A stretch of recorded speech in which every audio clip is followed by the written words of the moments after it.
Let me tell you something that's going to sound crazy. Somewhere in your house, right now, there is a piece of furniture with a countdown timer on it. You can't hear it ticking. You can't see it. But it's there. And by the time we get to warning sign number 1, I'm going to show you exactly where that timer is hiding, and I promise you, it is not where you think. Welcome back to Wood Uncle. Today we're doing an inspection. Not the kind with a clipboard and a guy in a polo shirt charging you $300. A real one. The kind my father used to do just by knocking on a table with his knuckle and giving it a look like it owed him money. We are going to walk through 7 warning signs that tell you a piece of furniture is not going to make it to its 10th birthday. Some of these you can spot from across the room. Some of them are hiding in plain sight, dressed up to look like quality. And the last one, the one I mentioned a second ago, is the one that separates furniture that gets handed down from furniture that gets hauled to the curb. Stick with me to the end, because sign number 1 is the one that is quietly wrecking probably a third of the furniture sold in this country right now, and almost nobody talks about it. Let's get into it. Sign number 7, flip it over and look for staples. Not screws, not dowels, not any kind of joint you'd recognize. Staples. Little metal insects holding your furniture together. Now look, staples have their place. They're great for stapling. That's about it. When a manufacturer uses staples to attach a leg, or to hold a frame together where there should be a mortise and tenon joint, what they're really telling you is, we needed this to survive the drive from the warehouse to your living room, and honestly, that's the whole plan. Staples pull straight out of softwood under repeated stress. Every time someone sits down, gets up, sits down, gets up, that staple is working its way loose like a tooth you can't stop wiggling with your tongue. Give it a few years of that, and one day you sit down, and the whole frame just sort of exhales and gives up. If you own something held together with staples, that's fine, it happens, we've all bought a piece we regret. Just don't expect to be leaving it to your grandkids. Sign number 6, plastic corner brackets. You know the ones. Little white or black plastic triangles screwed into the inside corners of a cabinet or a bed frame, supposedly reinforcing the joint. Here's the joke nobody's laughing at. Plastic gets brittle over time. It doesn't age like wood does, gracefully, developing character, getting better looking with a little wear. Plastic ages like a rubber band left in a hot car. One day it's fine, the next day you touch it, and it just shatters into little plastic confetti. So you've got a joint that was never structurally sound in the first place, being held together by a material with the long-term durability of a dollar store umbrella. Give it 5, maybe 6 years, especially if it lives anywhere near a radiator or a sunny window, and that bracket turns into dust. Now the joint has nothing. Not even the appearance of support. Sign number 5, and this one's sneaky, the wood is too light for its job. I don't mean light in color. I mean light in your hand. Pick up a leg, pick up a shelf, pick up an armrest. If it feels like you're holding a pool noodle, that's information. A dining table leg made out of pine is being asked to do a job that pine was never built to do. Pine is a lovely wood. I like pine. But pine under a heavy tabletop, taking a beating from every chair scoot and every kid climbing up to reach the fruit bowl, pine is going to compress, bow, and eventually crack. This is where manufacturers get clever, because they know most people can't tell oak from pine once it's stained dark enough. They'll take a soft, cheap wood, slap a walnut-colored finish on it, and sell it to you at a price that suggests real hardwood. Meanwhile, the wood underneath is basically doing its best impression of furniture, without the structural integrity to back it up. Sign number 4, the joints are glue only. No pins, no dowels, no mechanical fastener of any kind, just glue holding 2 pieces of wood together at a stress point. Glue is strong. I'm not here to trash glue, I use plenty of it. But glue is strong and sheer, meaning sideways force, and weaken what's called racking, meaning the twisting, wobbling motion furniture goes through every single day of its working life. A chair joint that's glue only might survive sitting still in a showroom for 2 years. It is not built to survive a decade of somebody leaning back on 2 legs while they laugh at something on their phone. Old furniture, the stuff still standing in farmhouses from 100 years ago, used glue as a backup, not the main event. The wood was cut to lock into itself first. The glue was just there to seal the deal. Modern furniture flipped that completely. Now the glue does all the work and the joint is just there to look like a joint. Sign number 3, and we're getting into the real stuff now, so pay attention.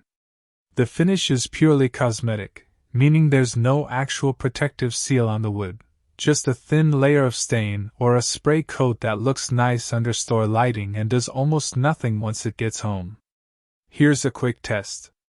Put a warm mug down on the surface without a coaster, wait 30 seconds, wipe it off, and look.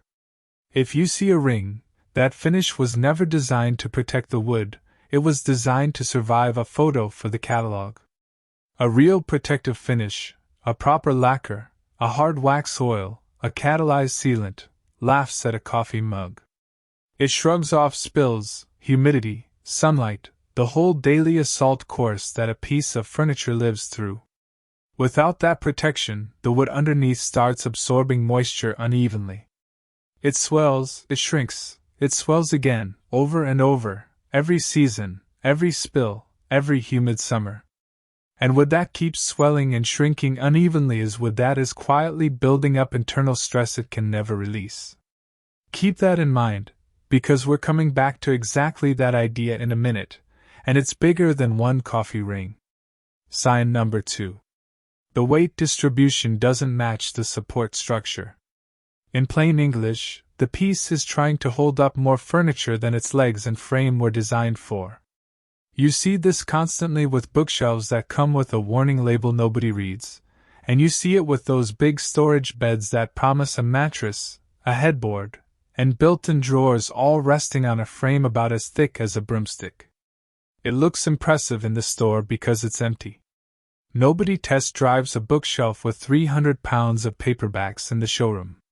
Once it's in your house and actually doing its job, actually carrying the load it was built for, the frame starts to reveal the truth. Shelves sag in the middle first, that soft little smile shape, then the sides start pulling inward, and eventually something that was never meant to carry that weight simply stops trying. This is less a mystery and more basic physics losing an argument with marketing. And now, sign number 1. This is the big one. This is the timer I told you about at the start, the one hiding in plain sight in probably a third of the houses in this country. And once I explain it, you're never going to look at furniture the same way again. It's grain direction. Every piece of solid wood has a direction the fibers run, and that direction determines how strong the wood is against different kinds of force. Wood is incredibly strong along the grain, and shockingly weak across it. A well-built piece of furniture is designed by someone who understood exactly where the stress goes, and oriented the grain to fight it. A poorly built piece is assembled by someone, or more likely some machine, that just needed a piece of wood roughly the right size and shape and didn't think about which direction it was pointing. Here's why this one is the sleeper hit of furniture failure. You cannot see it by looking at the finished piece. You cannot test it with a knuckle knock like you can test for hollow particle board. It looks completely fine on day 1. On day 1, on day 100, even on day 500, everything is fine. But every single time that chair leg flexes, every time that table absorbs a bump, every time humidity swings through a season, the wood is being stressed in the direction it is weakest. And wood does not forgive that kind of stress. It accumulates it, quietly, invisibly, for years. Then one random Tuesday, someone leans back in a chair they've leaned back in 1,000 times before, and the leg just snaps clean across the grain like a dry twig. No warning, no creak, no slow sag you could have caught in time. It looks sudden. It looks like bad luck. It is either. It is a decision that got made in a factory years earlier, about which way to point a piece of wood, and you are the one who finally cashes that check. And here's the part that should honestly make people angrier than it does. Understanding grain direction isn't some ancient secret lost to time. It's basic. It's the kind of thing any serious woodworker learns in their first year. The reason it doesn't show up in mass-produced furniture isn't ignorance.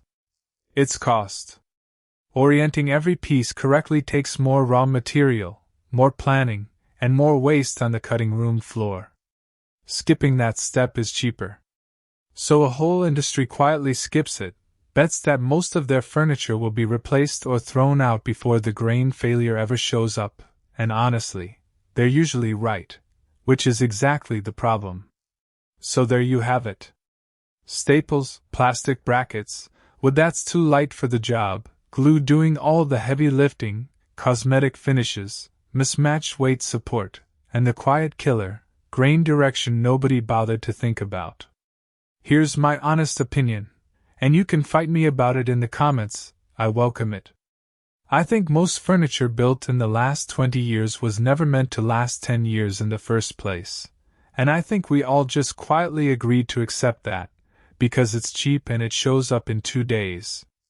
My grandfather would have looked at half of what's sold today and asked what it did to deserve being called furniture. If you learned something, or if you're now walking around your house knocking on tables like a crazy person, do me a favor and hit subscribe. It genuinely helps this channel keep going. Drop a comment and tell me the worst piece of furniture you've ever owned, the one that didn't even make it past year 2.